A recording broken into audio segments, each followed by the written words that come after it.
Josh from TheFowlerNerd here, and we have an HP DV7 board that has a dead CPU in it.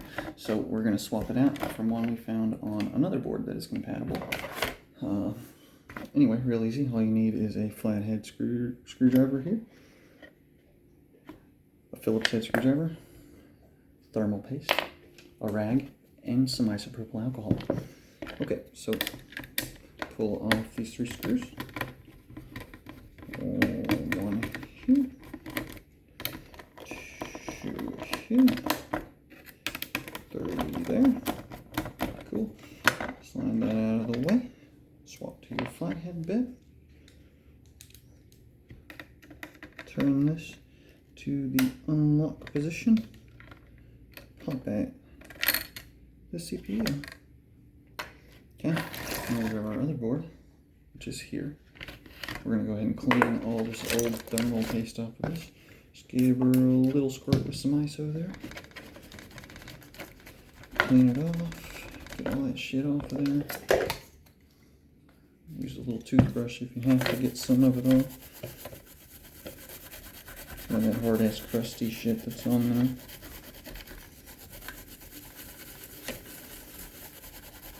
Because you don't want to leave any of that old nasty thermal paste on there. Cool. Lord, somebody puked all over this thing of thermal paste. Okay.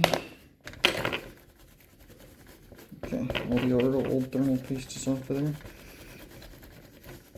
So you want to make sure that your socket types are the same, obviously, or it's not going to fit.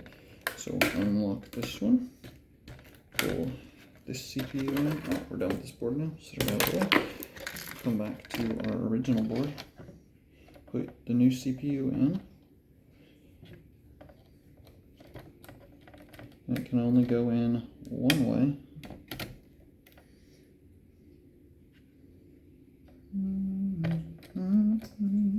As soon as I find out which way that is. Oh, here we go. Bingo. And you give it a little spinny spin. Lock it back. Thermal paste. You don't need a whole shitload. Just a very small dab will do. That's plenty. And you line your heatsink back up. Get all three of these started. Oh shit. Back to your Phillips head bit. Just get these three started. You don't want to tighten them down yet. Just get them started. Alright, and then they start 1, 2, 3. Go back 1, 2, 3.